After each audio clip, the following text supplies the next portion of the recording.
Ser Podcast.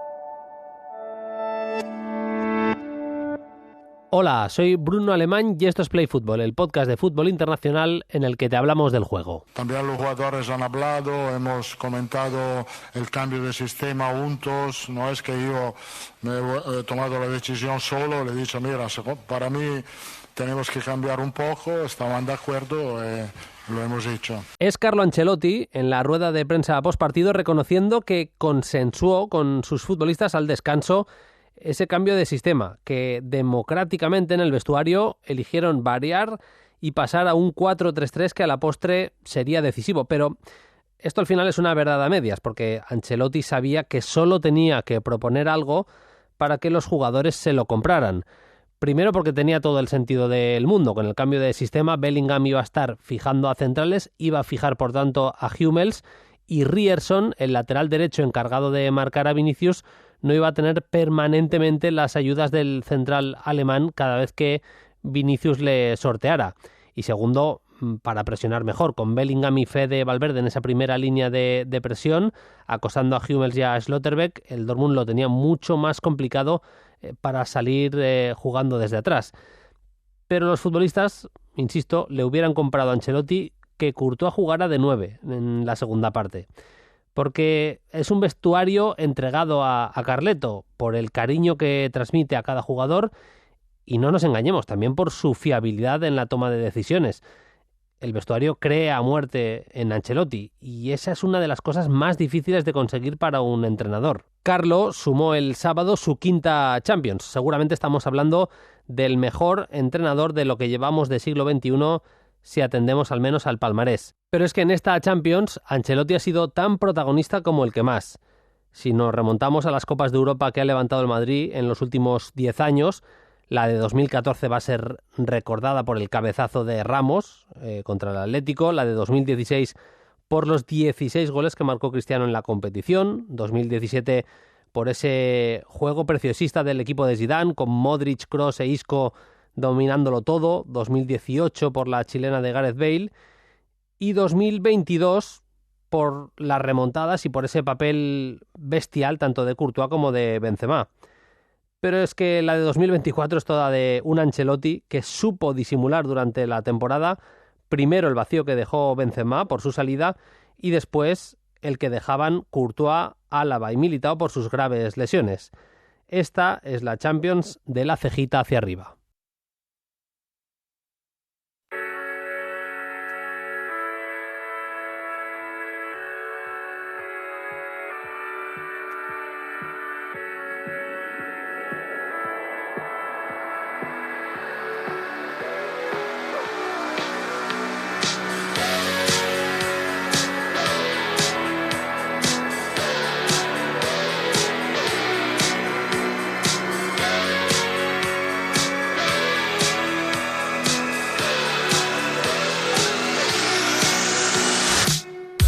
Vamos allá con este penúltimo episodio de Play Fútbol de esta temporada. Iremos con el último la semana que viene. Ya os daremos en redes sociales y demás más información. Pero antes de cerrar la temporada hay que analizar muy bien lo que ocurrió el sábado en esa victoria del Real Madrid. La victoria en la Champions, la número 15 del equipo de Ancelotti, con Paquillo Mariscal, que ya me he escuchado. Hola Paquillo, ¿qué tal? Muy buenas. Muy buena, Bruno, ¿qué tal todo? Con muchas ganas de analizar los nombres propios, las claves tácticas, todo lo que ocurrió en el estadio de Wembley, donde pone una muesca más en su competición fetiche el Real Madrid. Paquillo, para empezar, ¿hasta qué punto te sorprendió la primera parte del Borussia Dortmund? ¿Hasta qué punto podíamos esperar lo que vimos en cuanto a dominio del cuadro alemán en el primer tiempo? A mí muchísimo, Bruno. Yo creo que poca gente podía imaginar un escenario de partido como el que presentó el Dortmund. Me parece un partido valiente, me parece un partido quizá, claro, es muy opinable esto, muy debatible si el mejor que ha hecho el Dortmund, claro, porque cada uno le gusta un estilo. Quizá esa resistencia defensiva que hizo contra el PSG, pues dirá mucha gente que sería la mejor, pero para mí yo no esperaba esa presión alta, no esperaba intentar dividir la posesión con el Real Madrid, la multitud de llegadas, lo bien que estuvieron a nivel individual casi todos los hombres importantes. a mí me sorprendió bastante y de hecho yo hasta el descanso pensaba que el Real Madrid o no estaba en el partido o que la final estaba muy decantada para el Dortmund, nada que tuviesen pelín de abierto. A mí me sorprendió más el hecho de que con un Dortmund que generaba tanto, el Madrid no generara prácticamente nada, es decir, podía imaginarme un escenario de partido en el que el encuentro se volviera un poco loco, pero eso se combinaron llegadas bastante importantes, bastante claras del Dortmund con muy poquito peligro en el Real Madrid, que además es una cosa rarísima, que el Madrid no genere bastante peligro. Le pasó en el Etihad y pocas veces más, porque ante el Bayern en los dos partidos, contra el Leipzig estuvo más dividido y demás, pero en líneas generales ha podido crear bastante el Madrid en la Champions. Iremos a nombres propios como los de Courtois seguramente en la primera parte, Vinicius, Carvajal, Toni Kroos evidentemente, Fede Valverde. Bueno, hay mucho que analizar de la final, pero yendo al arranque del partido, ese bloque medio, lo decías, Paquillo, que por momentos presionaba bastante arriba, algo más de lo que yo podía esperar, sin ser un escándalo, pero sobre todo en los reinicios, cuando el Madrid se acaba de puerta, cuando acababa jugada el Dortmund, en ese momento sí que se ponían a presionar bastante arriba, y a la mínima que le superaban esa primera línea de presión, el equipo se metía bastante bien atrás, defendió muy bien, y creo que aquí hay un nombre clave, seguramente, que es el de Savitzer, que estuvo muy pendiente, sin ser un marcaje al hombre, pero muy pendiente de Toni Kroos, y a la mínima que recibía el futbolista alemán del Real Madrid saltaba sobre Kroos y no le dejaba moverse cómodamente, y el Madrid echó mucho en falta a Kroos en la primera parte. Sí, yo creo que uno de los principales deberes del Madrid fue que no entró en juego lo suficiente Toni Kroos, que no vamos a descubrirlo ahora y que llevamos toda la temporada hablando del nivelazo del alemán, incluso en los momentos más complicados durante el torneo. Cuando Kroos ha estado bien, ha descongestionado todo y al final incluso presiones más intensas que la del Dortmund, el Madrid se vio gestionarla mejor cuando Kroos ha entrado más en juego.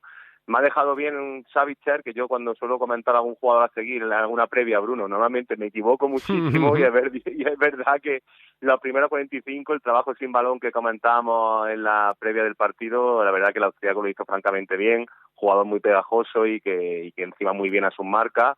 Y creo que el Madrid, como decía, es verdad que también es curioso ya no solamente los problemas que tuvo para seguir jugando, porque bueno, al final tienes un rival que ha trabajado muy bien a través de la pizarra el provocar eso, pero que no tenga ninguna opción ofensiva, se verá que resulta curioso. Yo creo que basculó francamente bien el Dortmund. Hubo un híbrido ahí entre ir arriba, pero luego rápidamente, todos muy juntitos, muy solidarios, y creo que eso, bueno, hay que alabarlo. Yo, para mí, sinceramente, a pesar de no ganar, nadie se acuerda del subcampeón, pero creo que de los mejores rivales que ha tenido enfrente, para no tener el nivel quizá o el nombre de los Liverpool, Juve de los últimos años, en una final de Champions, Real Madrid. Sí.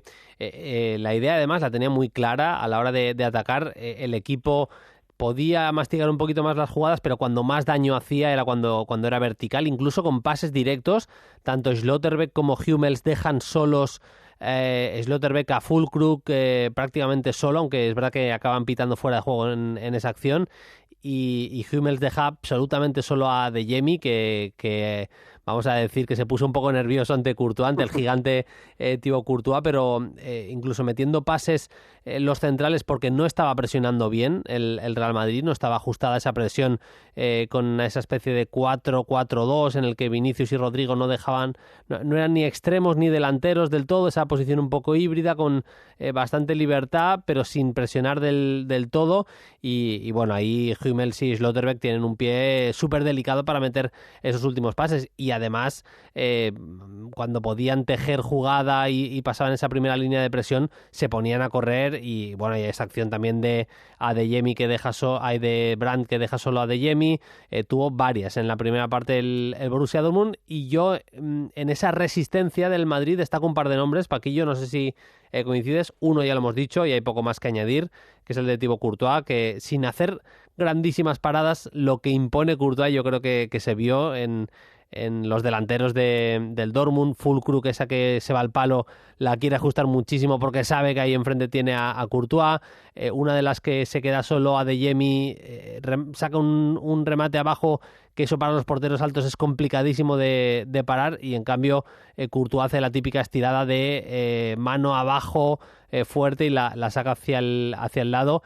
Vamos, que hay varias paradas de mérito, sin ser la exhibición de Courtois de París de hace un par de años, otra vez decisivo el meta belga, ¿eh?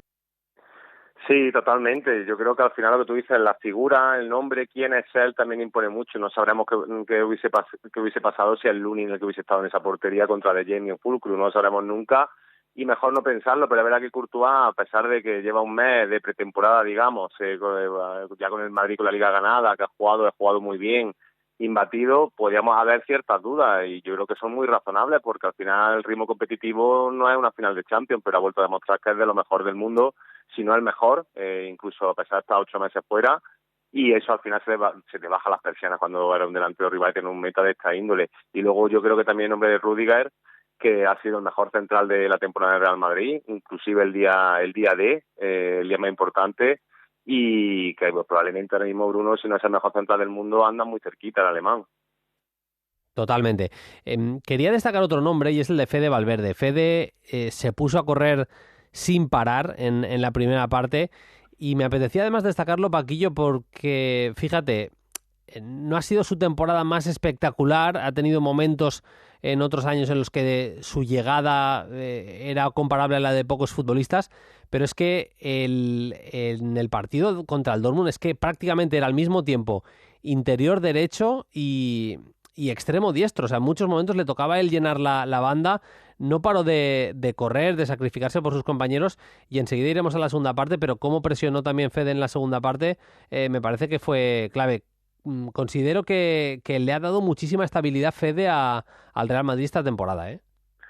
Yo creo que esa es la palabra, estabilidad, equilibrio, siendo compensador. Me recuerda al primer año de Luis Enrique en el FC Barcelona, cuando llegó Rakitic y tuvo que cambiar el rol, y desde el interior derecho compensaba los movimientos tanto de Dani Alves como de Messi, que al final brillaba menos, ¿no? Por poner una analogía, que también quizás Fede Valverde ha brillado menos que otras temporadas, pero ha sido el que ha compensado todo, Bruno. Hay veces que también casi de lateral derecho, en muchas ocasiones cuando Carvajal se proyecta. Yo creo que dentro de esta nueva estructura que tuvo que replantearse Ancelotti con la llegada de Bellingham, la salida de Benzema, un sistema donde los laterales han tenido que coger mucha altura, Fede ha compensado todo mucho, y luego evidentemente manteniendo esa capacidad de presionar, de ida y vuelta, ese físico envidiable, un jugador que yo creo que los éxitos del Madrid no se entienden sin él, a pesar de no tener los focos o llevarse esas portadas como otros, ¿no? Siempre en el sitio adecuado, ofreciendo siempre línea de pase, con esas conducciones. La verdad es que firmó un partido sensacional, y yo le he metido en mi once ideal de la Champions. Paquillo, lo escuchamos en la introducción. Llega el descanso, el Madrid ha resistido, le ha pegado bastantes golpes el Dortmund, pero no le ha acabado de tumbar. Y ahí aparece también la mano de Ancelotti desde el banquillo, desde el vestuario, desde su forma tranquila de gestionar. Lo habla con los jugadores y dice: a ver, propongo 4-3-3, cambiamos el sistema, Rodrigo y Vinicius ya bastante más pegados a las bandas, especialmente el cambio significativo es en Rodrigo, que se pega bastante más a la banda derecha, y así vamos a tener a Bellingham fijando a los centrales, fijando incluso a los dos, y por tanto Vinicius va a estar en 1 contra 1 permanentemente con Ryerson. Resultado: Vinicius completó 8 regates en 13 intentos, y en la segunda parte especialmente se cenó a Ryerson. Hizo una segunda parte Vinicius espectacular. Y también te diría, Paquillo, que en la presión acabó mejorando bastante también el Madrid, que antes con Vinicius y Rodrigo, que no sabían demasiado bien a quién ir, porque en muchos momentos se metían Rechan entre centrales, Schlotterbeck y Hummels quedaban bastante liberados a los costados, hacía esa especie de rombo en el que Savitzer era un poco esa punta de lanza, y no lo supo cerrar el Real Madrid. En cambio, en la segunda parte les dice, vale, la salida por fuera, aunque cerrando también algo de carril interior, pero salida por fuera la tapan Vinicius y Rodrigo, y los dos que presionan por dentro, los dos más adelantados para presionar por dentro, Valverde y Bellingham. Y la verdad es que la mejoría del Madrid es poco a poco, pero es gotita a gotita, y eso va minando a un Dortmund que también estaba cansado, y la segunda parte, hay que decirlo claro, fue del Madrid, ¿eh? Sí, yo creo que ahí es donde se demuestra ambas caras de Ancelotti, ¿no? El gran técnico que hay en ambas caras, porque su capacidad para intervenir tácticamente, que ha sido algo que yo creo que se ha criticado mucho a lo largo de su carrera, sin razón, y su capacidad didáctica, ¿no? Su capacidad psicológica de esa, yo te lo leí a ti, Bruno, bueno, pues cómo los jugadores lo respetan y están con él a muerte. Un consenso, ¿no? Con la plantilla, con el equipo, vamos a hacer esto. Y al final salió bien, como tú bien has comentado, salió bien porque todo era mucho más ortodoxo, estaba todo mucho más razonablemente repartido, los espacios. Creo que al final todos estamos de acuerdo que a pesar de la evolución de Vinicius en el carril central, enfocarlo al remate, las cifras, lo que ha conseguido este curso, al final su parcela, su sitio es esa banda izquierda, donde recibiendo al pie es capaz de desbordar a cualquiera. Ya lo vimos en semifinales como destrozó a Kimmich y a millones de laterales derechos. Y el Madrid, pues también, quieras que no, teniendo a alguien fijando, no con esa permuta constante donde Hummels y López en la primera parte estuvieron muy cómodos, pues al final se generan espacios por dentro, Kroos empezó a fluir, y tú lo has dicho, no fue un cambio significativo, muy radical en el minuto 46, pero sí es verdad que poco a poco, bueno, pues se fue construyendo la victoria que creo que muchas veces hablamos, Bruno, ya de lo sentimental, lo emocional, lo ilógico de que el Madrid es su torneo. Sí es cierto que es su torneo, y ese palo de Fulcrum en otro, quizá en un partido de Liga va adentro, pero que también hay que razonar y ver qué mueve tácticamente, cómo agita largo Ancelotti. Sí, sí. Y luego pensar en alguien como Carvajal, luego te tiene que salir, evidentemente, ¿eh? Pero pensar en un futbolista de 1,73 ante un equipo alemán yendo a rematar córners, es que también es un poco una genialidad. El Madrid no tiene formas normales de ganar. O sea, ante el Bayern acaba ganando en el descuento con un doblete de Joselu, que en ese tramo de la temporada estaba participando muy poco. Al City le gana en los penaltis resistiendo lo que no está escrito en el Etihad. La eliminatoria contra el Leipzig la empieza a ganar con un golazo que se saca de la chistera. Brahim tiene esos golpes en la Champions que no te lo esperas, y acaba ganando de la forma que sea, ¿no? Y esa forma que sea, pues fue un cabezazo de Carvajal que se fue al fondo de las mallas. Por repasar rápidamente los dos grandes nombres de la segunda parte, que fueron más allá de los goles, Carvajal, Vinicius. Vinicius son, insisto, 8 regates completados en 13 intentos, 8 regates en una final de la Champions. Es una locura. Yo sé que se ha hecho viral el túnel, la porrita, el caño que hace en esa banda izquierda, que está muy bien, es muy bonito, es tremendo que se te ocurra hacer eso en una final de Champions con el partido igualado. Lo hizo, pero es que, insisto, 8 regates completados es una locura. 2 pases largos de 2 intentos.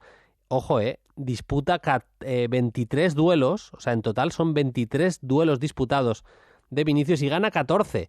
Y además fuerza 3 faltas. Y Carvajal, me fijo sobre todo en los números defensivos. Es un despeje, un bloqueo y sobre todo diría 0 veces regateado. Un futbolista, Paquillo, que se midió en la primera parte a Adeyemi, que es verdad que le buscaba más la espalda, pero en la primera parte a Adeyemi, y en la segunda, depende del tramo, a Jadon Sancho cuando entró Marco Reus. Carvajal es una roca, y para regatearle hay que tener mucha mili, ¿eh? Hay que tener mucha mili. Tú has dicho una frase muy clásica, pero es así. Con respecto, primero, empezando por Vinicius, Bruno, yo creo que yo no sé si tiene más o menos talento que otros, si es el jugador más habilidoso que hay. Yo creo que, no sé, hemos visto a los Ronaldinho, Neymar, por poner alguna comparación de jugadores similares que quizás tengan más recursos, no lo sé, pero lo que sí tiene desde luego una personalidad arrolladora. Si no, ese túnel, ese regate se ha hecho viral, o intentarlo una y otra vez, tirar del carro con la juventud que tiene, ¿eso se tiene o no se tiene? Yo creo que más allá del talento, y creo que es lo que lo define de verdad como jugador, y querer evolucionar y querer cambiar su rol y ser más decisivo. Al final esa hambre hay que tenerla. Y luego lo de Carvajal, es que te estaba escuchando decir, es que alguien que no haya visto esta Champions, El gol, Brahim mete un gol de Messi, después contra el City, una resistencia que parece el mejor catenacho de la historia, y que luego en los penaltis te pare dos Lunin, que es el tercer portero de la temporada, te anote el penalti decisivo Rüdiger, central derecho, que no está habituado a tirar penaltis. Que luego en semifinales te marque un doblete en el último, el descuento prácticamente, Joselu, que venía del Español como, bueno, pues para completar una plantilla, y que luego te anote Carvajal un gol de cabeza contra un equipo alemán en la final. Es que suena chiste, pero es que esa es la historia del torneo de la número 15 del Real Madrid, algo que bueno, que ahí también está el mérito de Ancelotti, porque lo de Carvajal yo tenía mucha duda de que si Carvajal podría aguantar este sistema sin extremos, con la salida de Benzema, como hemos comentado, viniendo de tantísima lesión, y se ha convertido de nuevo en el mejor Carvajal, Bruno, probablemente el mejor lateral derecho del mundo ahora mismo, si no compitiendo con Alexander-Arnold y poquito más.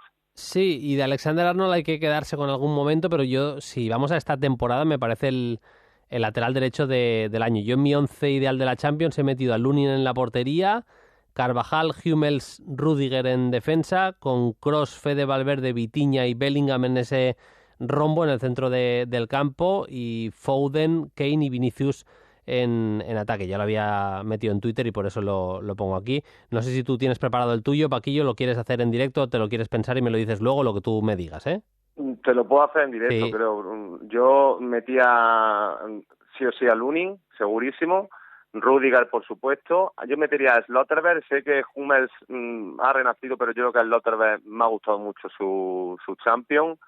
Te voy a meter a Carvajal, voy a hacer falso, o sea, tres defensas, ahí como tercer central, vamos a dejarlo ahí. Prácticamente parecido al tuyo. Yo, Vitinha, creo que hay que meterlo sí o sí. Hay que nombrar a alguien del PSG que ha llegado a semifinales y la ha hecho francamente bien. Yo metía a Kimmich también, que creo que es su champion, teniendo en cuenta lo mal que ha estado el Bayern de Múnich, me ha parecido bastante razonable. Lo voy a volver al centro del campo. Vitinha, Kimmich, por un lado Vinicius, por el otro Phil Foden, probablemente estoy entre Rodrigo y Foden, pero sí, Phil Foden, y arriba.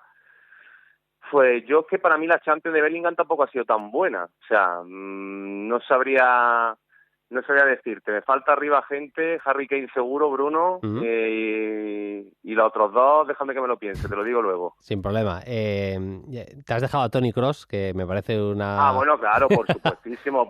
¿No? Toni Kroos tiene que estar en todos los 11. Me has metido a Kimmich y a Vitinha y digo, se está dejando a Kroos, igual vale. Le tiene manía, vale. O le ha hecho alguna cosa. No, ya lo sé, hombre.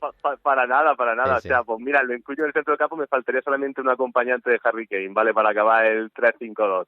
Sí, yo es que Mbappé en alguna eliminatoria... corto, ¿no? Sí, al final, y mira que la eliminatoria contra la Real de Mbappé es buenísima, ¿eh?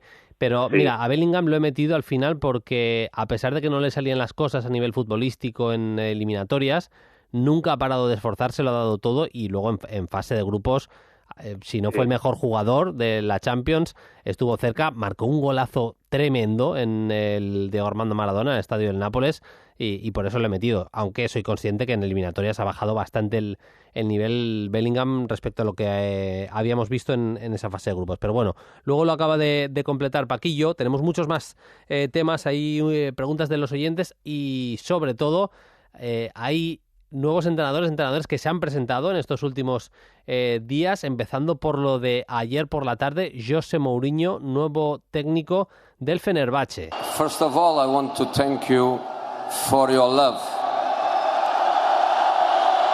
I belong to your family. This shirt is my skin. Football is passion, and there is no better place to feel that passion. Dice que la camiseta del Fenerbahce es ya su piel, y dice también el fútbol es pasión y no hay ningún sitio para vivirlo mejor que aquí. Es verdad que el fútbol en Turquía es pasión pura y dura. Paquillo, interesante ver a Mourinho en Turquía, empezando por el análisis propio de... vamos a ver si le da más o menos guerra a un Galatasaray que se ha proclamado campeón. Es verdad que en la última jornada, pero campeón en definitiva el Galata. Hay siempre mucho movimiento en Turquía en cuanto a fichajes, tú lo sabes bien, tú dominas mucho el mercado, pero bueno, el Galata tiene, sobre todo de medio campo hacia arriba, que si Torreira, Aktürkoğlu para jugar en la banda derecha, Ziyech, está cedido por el Chelsea, pero yo creo que lo normal es que acabe siguiendo Mertens, Icardi, Yilmaz. Tiene mucho futbolista muy determinante este Galatasaray, ¿eh? Sí, la lleva a extremo, ha tenido que hacer la última jornada, tú lo has dicho bien. Yo creo que la mejor plantilla de Turquía la de Galatasaray. Mertens, máximo asistente, ha vuelto en segunda juventud con 36 años. Lo de Icardi allí, el nivel de la Liga Turca, con todos los respetos para Icardi, se queda corto, siempre con cifras espectaculares. Fíjate que gente como Ziyech, que tú lo has dicho, ha entrado a última hora, no ha acabado de adaptarse, o Zaha, o sea, tienen jugadores, el esperado de Demirbay, etcétera, etcétera. Vamos a ver Fenerbahce, que también tiene buena plantilla, vamos a ver, porque yo creo que más allá de analizar los futbolistas, ha hablado mucho la última hora de ese pasito atrás, ¿no? De que ya ningún equipo grande lo quiere. Bueno, yo creo que está en su mano relanzar su carrera, ¿no? Yo creo que si se va a Turquía le propinan jugadores adecuados para lo que él quiera, lo que él pida, lo que él demande. ¿Por qué no volver a que veamos un equipo campeón de Mourinho, con todos los respetos para la Liga Turca, que no es el top 5, está claro? Pero bueno, yo tampoco creo que sea tan... Yo creo que está esperando un trampolín para coger una selección, ¿no? ¿Qué le queda más a Mourinho en su carrera, Bruno? Sí, sí. Claro, con Mourinho pasa una cosa, la gente está diciendo, no, se le ha pasado el arroz. Vamos a ver, vamos a poner las cosas en su sitio. Mourinho ha hecho a la Roma llegar a 2 finales consecutivas en 2 temporadas consecutivas. Me parece que su trabajo yendo y ganando la Conference primero, llegando a la final de la Europa League segundo, creo que en Italia lo hizo bien. Pero claro, para ganar cosas normalmente, y con la Roma ganó al menos la Conference, ahora mismo hay mucha diferencia entre los clubes top de Europa y los que no son top.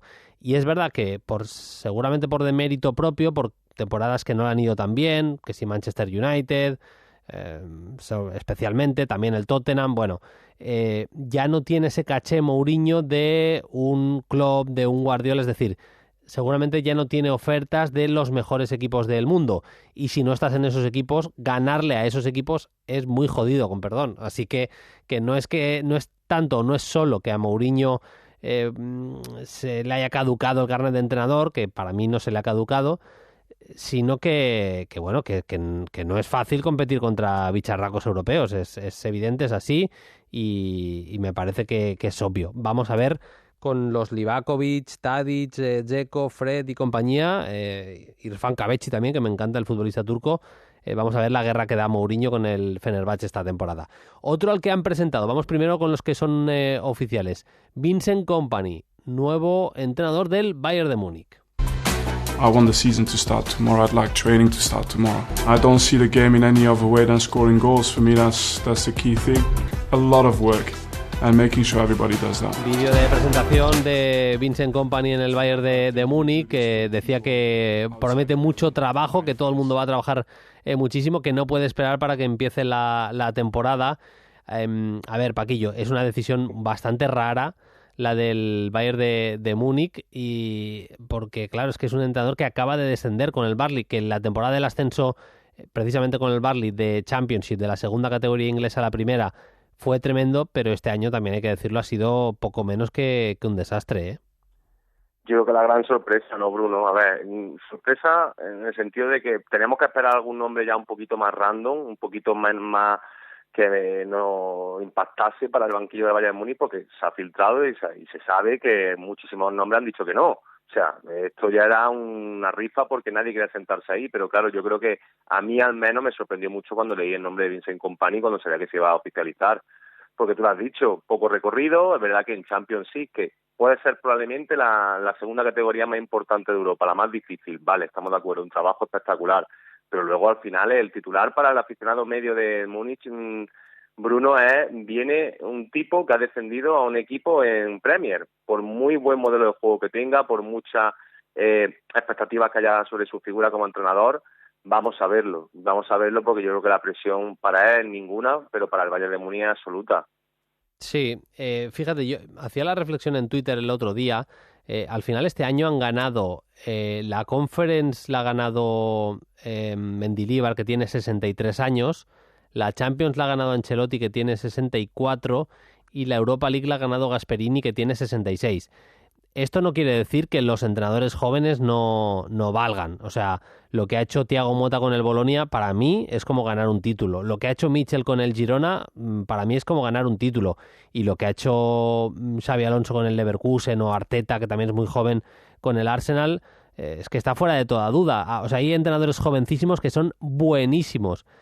Pero, de alguna manera, Paquillo, denostamos un poco al entrenador que tiene cierta edad, y me parece que lo de Mourinho va un poco en esa línea, es decir, a no ser que seas un Guardiola, por decirlo así, que va cumpliendo años pero que el tipo no para de ganar, o evidentemente un Ancelotti, equipos top apostando por entrenadores tan vetustos, que tengan tanta mili a su espalda, valga la expresión redundante otra vez, es complicado de ver, y ha demostrado la competición europea este año que la experiencia es un grado importantísimo, vaya. Sí, yo creo, Bruno, que es un buen símil de lo que es la vida en general, ¿no? De que nos cansamos de siempre las mismas caras, buscamos siempre la novedad en general en todo en la vida, y en el deporte en concreto pues sucede muchísimo más. O sea, parece que ya la gente mayor, la gente veterana ya ha dicho todo lo que tenía que decir, es imposible. Creo que ejemplo paradigmático de esto lo de Ancelotti, siguiendo hilando con el tema de la Champions, un tipo que llegó hace 3 temporadas como quinta opción también, porque nadie quería, hay un plan transición, y fíjate lo que ha conseguido, porque ahí está en su haber, igual que Gasperini o igual que Mendilibar, por supuesto, que el mejor ejemplo que hay de venir desde abajo. Todo lo que al final necesita un técnico. Es verdad que hay técnicos muy buenos, muy buenos, muy jóvenes, ha nombrado mucho, está de Chervi, mucha gente, incluso italiano con la Fiorentina, dos finales consecutivas también, pero no sé, parece que necesita esa novedad, ¿no? Ese que ha sido lo que ha hecho el Bayern de Múnich con Kompany, alguien joven, alguien también por quizás entendiendo la propuesta de Arteta, la propuesta de Xabi Alonso, gente cercana a Guardiola que ha trabajado con él, gente. Al final creo que esa es la dinámica que hay, pero al final los viejos rockeros son los que siguen levantando títulos, guste o no guste. Va a apostar Kompany para que la gente del Bayern que nos escucha, la gente que tenga simplemente o le mole la Bundesliga o tenga simplemente interés y curiosidad por saber cómo va a jugar el Bayern, bueno, va a ser un equipo muy ofensivo, ya lo ha dicho Kompany en la declaración a los compañeros del medio de comunicación oficial del Bayern de Múnich. Bastante guardiolista al final, un equipo que va a tener la pelota, que va a intentar practicar juego de posición y que va a aprovechar las armas ofensivas. ¿Quién le iba a decir a Guardiola que iba a entrenar antes a Harry Kane Kompany que él mismo? Que ha sido uno de los grandes anhelos que ha tenido Pep Guardiola, y finalmente se lo llevó el Bayern. Bueno, es influencia clara de Guardiola, de lo que supone haber trabajado con Guardiola de una manera u otra. Kompany al Bayern y seguramente Maresca al Leicester, y lo hilo con una de las preguntas que nos ha llegado esta semana. Paquillo, Ismael Muñoz nos decía en los comentarios de iVoox, dice: hola chicos, ¿qué opináis sobre la vuelta del Leicester a la Premier? Vuelve un grande, a mí me encanta este equipo y lo sigo desde que fueron campeones. ¿Qué os parece Dewsbury Hall? Desde mi punto de vista ha tenido mucha culpa del ascenso. Un saludo, cracks.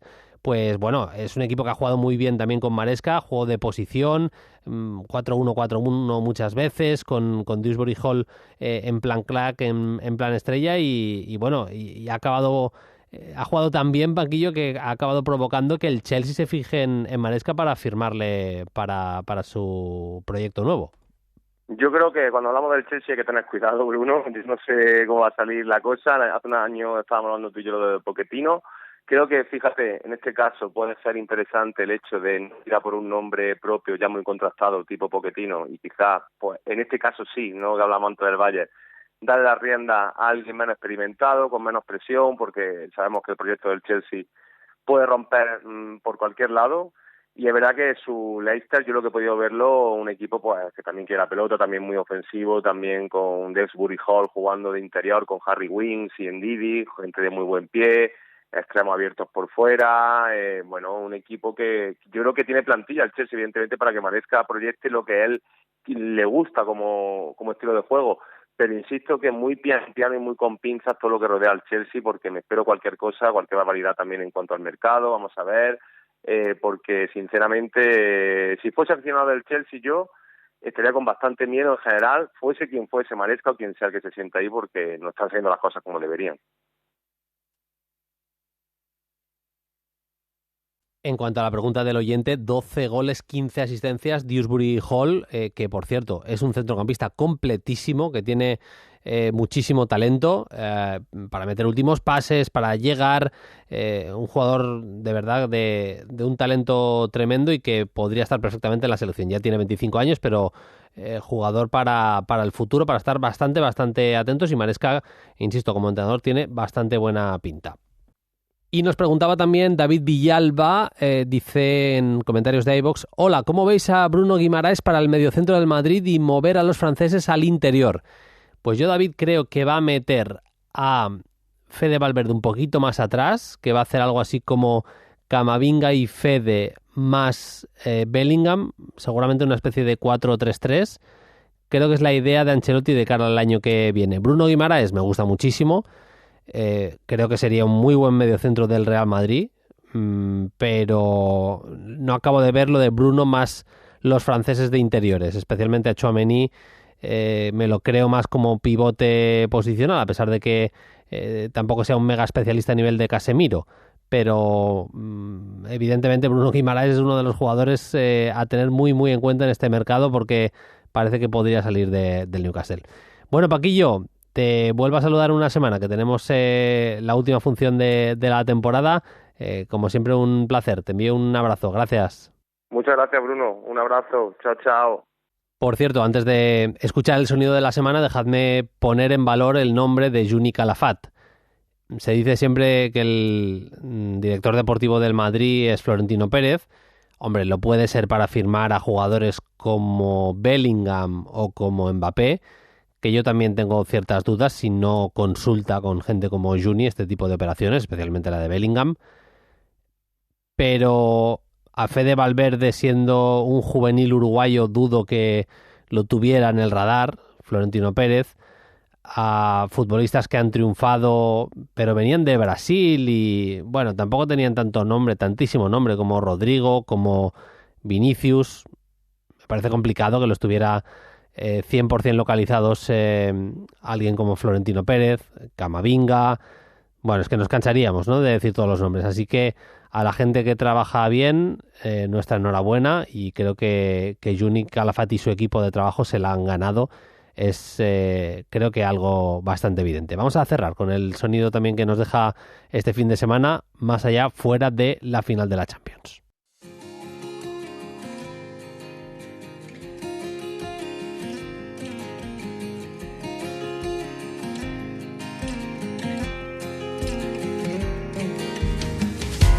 No era la de la Champions la única final continental que había este fin de semana. Se disputó también la final de la Conca Champions, la Champions de la CONCACAF, que se juega en el norte y centro de América. Se enfrentaban los tuzos de Pachuca y Columbus Crew, y Pachuca, el equipo mexicano, acabó proclamándose campeón por sexta vez, la sexta en su historia.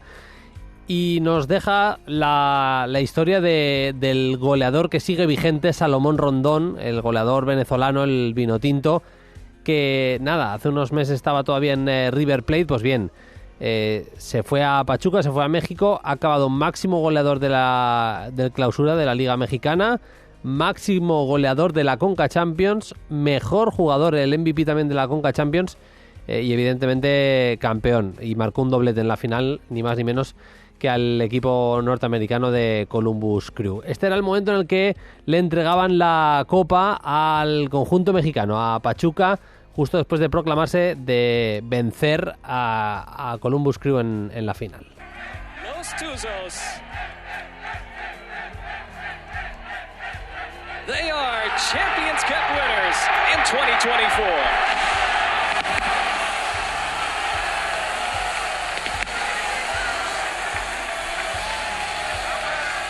La emoción del campeón de Pachuca, que se proclamaba campeón, insisto, por sexta vez, con el crack Salomón Rondón en plan estrella. Nosotros nos vamos. Volveremos la semana que viene. El lunes en concreto vamos a estar con vosotros con un episodio bastante especial. Estad atentos a redes sociales porque os vamos contando cositas. Hasta entonces, sed felices. Adiós.